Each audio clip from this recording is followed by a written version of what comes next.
रात का सन्नाटा था। घड़ी ने 2:20 का समय दिखाया। जमशेदपुर की धरती पर पुलिस के खुफिया तंत्र को एक गुप्त सूचना मिली कि जुगसलाई थाना क्षेत्र के खरकाई नदी रेलवे ब्रिज के पास 3 अज्ञात युवक अवैध हथियारों के साथ किसी बड़ी वारदात की साजिश रच रहे हैं। सूचना पक्की थी और वक्त बेहद कम। वरिष्ठ अधिकारियों को खबर दी गई और उसी पर बना एक स्पेशल छापेमारी दल।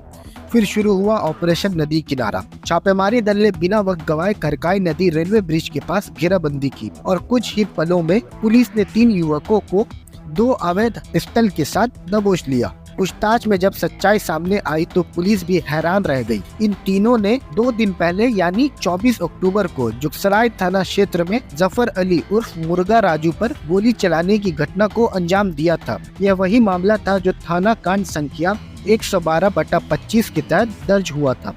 अब पुलिस ने इस नई गिरफ्तारी के आधार पर एक और मामला कांड संख्या 113/25 दर्ज करते हुए जांच तेज कर दी है। दिनांक 26 अक्टूबर 2025 को करीब सुबह 2:20 पे हमें गुप्त सूचना मिली थी कि 3 युवक हैं जो कि खरकई नदी रेलवे ब्रिज के पास घूम रहे थे।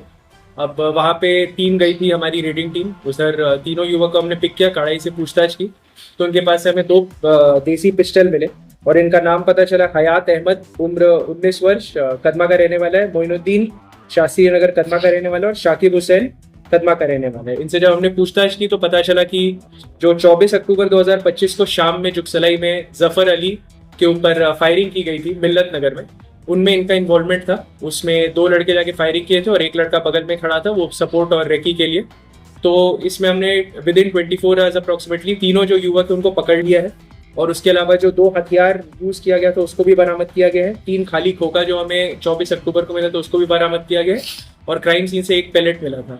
इसमें जो कारण है वो आपको बता दें कि जो जिसके ऊपर फायरिंग की गई थी जफर अली, जो अभी हॉस्पिटल में है बट खतरे से बाहर है, उसके द्वारा 10 अक्टूबर को इन तीनों लड़कों के साथ काफी ज्यादा मारपीट की गई थी और उसके अलावा भी बता रहा था कि हर कुछ दिन पे इन लोग मतलब वो कुछ खराब से बोलता था, कुछ बेइज्जत करता था, जिससे लोगों को काफी ठेस पहुंचा था। तो उन्होंने क्रोध में आके 24 अक्टूबर को प्लानिंग के साथ, बहुत बढ़िया प्लानिंग के साथ और एक ऑर्गेनाइज्ड क्राइम गैंग के साथ टीम अप करके लॉजिस्टिकल सपोर्ट के लिए यूज करके और ज्यादा फायरिंग कर दिया। हथियार कहाँ से लाए थे? हथियार जो हमें अभी तक बताया गया है वो मुंगेर से लाए थे, बट मुंगेर का वही वो अभी स्टोरी हम लोग और थोड़ा अनुसंधान करेंगे और फिर से रिमांड में लेंगे, डिटेल्ड क्वेश्चनिंग करेंगे, तब क्लैरिटी आएगी।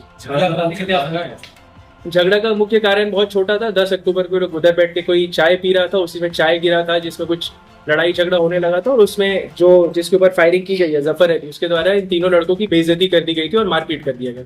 उसी चीज को लेके इनके द्वारा प्लानिंग करके फायरिंग कर दी गई। जमशेदपुर पुलिस की यह कार्रवाई फिर साबित करती है कि अपराध भले कितनी भी चुपचाप योजना बनाए, कानून की आंखें कभी नहीं सोती। अब सवाल ये है, 18-19 साल की उम्र में हाथों में किताबें नहीं हथियार क्यों? युवा पीढ़ी को अपराध की राह कौन धकेल रहा है? शहर को जागरूक रहने की जरूरत है, क्योंकि सुरक्षा तभी मजबूत होगी जब समाज और पुलिस साथ मिलकर अपराध के खिलाफ आवाज उठाएंगे। सुनो, अंधेरा हो चुका है, रात को जला लो लाइटर, क्योंकि मच्छरों से लड़ने के लिए बनना पड़ेगा फाइटर। मगर आपको न लाइटर जलाने की जरूरत है और न ही फाइटर बनने की, क्योंकि आपके घर और जिंदगी को रोशन करने के लिए सिर्फ एक भरोसेमंद नाम बैटरी बाजार ही काफी है, जहां आपको बाइक से लेकर ट्रैक्टर तक की हर क्षमता की बैटरी मिल जाएगी, वो भी वाजिब दाम और आसान मासिक किस्तों पर। चाहे आप किसी भी ब्रांड की बैटरी या इन्वर्टर चाहते हो, बैटरी बाजार आपकी जरूरत पूरी करेगा। साथ ही दमदार same day on spot home available service के साथ अवेलेबिलिटी ऑफ स्टाफ प्रोवाइड करते हैं, ताकि आपका एक लम्हा भी अंधेरे में ना गुजरे।